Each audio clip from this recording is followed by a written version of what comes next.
got something I want to show you. Check this out. One second. Can you see my screen? Yes, I can. Okay, watch this.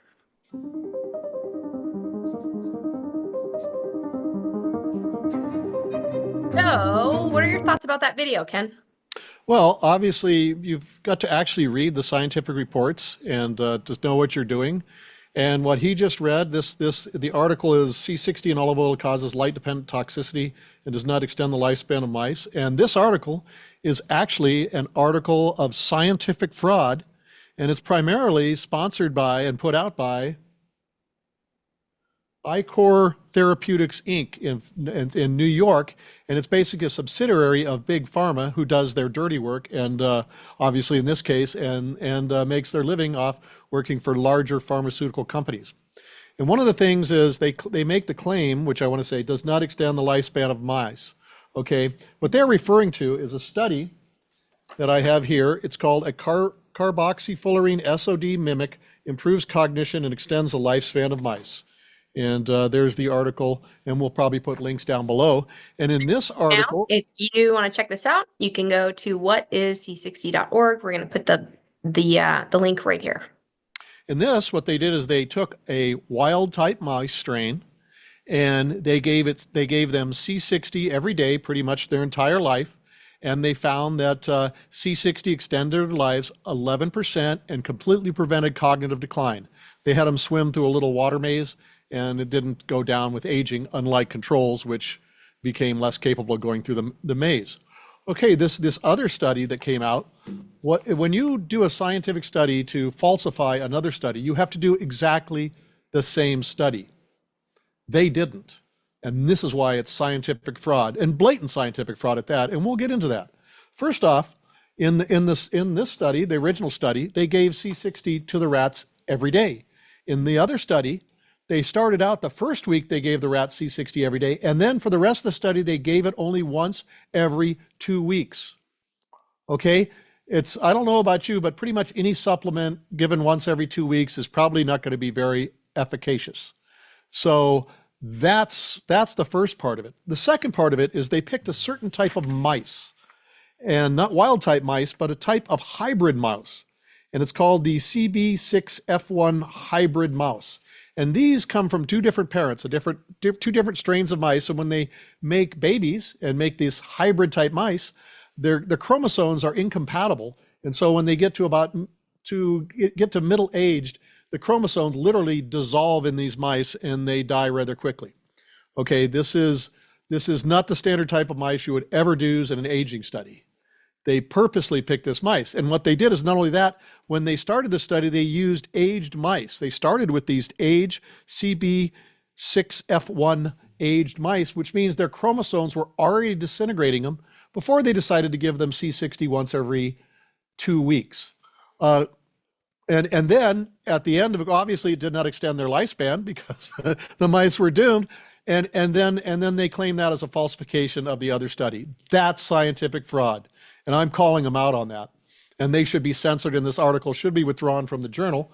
But, then again, if we think about it, who do you think finances this journal that they're in?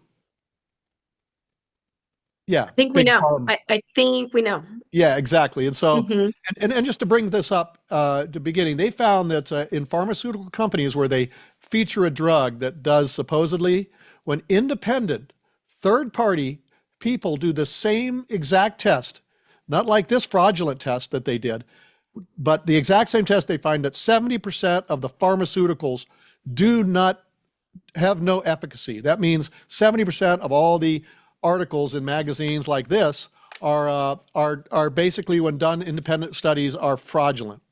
And of course, who's paying for the magazines, we know. And so you have to be really careful when you do studies like this. And in articles, like these articles now, because of so much fraud, they're forced to write down who the participants are and who's paying the bills. And obviously, if you read that part of it, you see who's paying the bills. They're not independent researchers. They're just big pharma hit pieces. And then the other part of it is that C60 does have photooxidation effects. And so what they did is they took C60 and olive oil, they put it in a clear plastic bottle, and they exposed it to about 3 weeks of sunlight. And yes, C60 does have photooxidative effect. That's one of the reasons it works. But if you put it in intense blue and ultraviolet light, it will photooxidize. It'll combine with parts of the oil and fall to the bottom of the container, and that will of course cause rancid oil. They gave the baby mice, really kind of sensitive baby mice, rancid oil, and yes, it was negative for their health. They died. But everybody, in fact, pretty much everybody in the business puts their C60 in amber bottles. The same reason you put beer in amber bottles, because light would destroy it.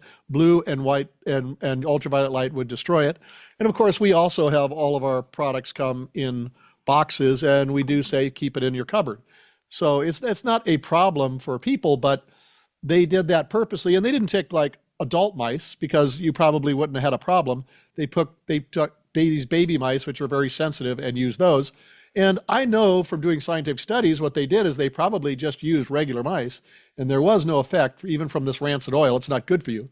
So they just basically changed their experiments until they got the results they wanted, and then they published and a totally fraudulent paper. Yeah. So it's a problem, but the reality is, if you're going to warn people about C60, you should probably use real research. That's not fraudulent research. So at the end of the day, you've got research that's funded by, let's say, large groups, large agencies who have an interest in natural health solutions not actually being available to the public. We have great natural solutions that are available to the public. And this type of communication is misinformation, quite frankly. So that's what it is. It boils down to science fraud. Ken, thanks for the feedback. Glad to help.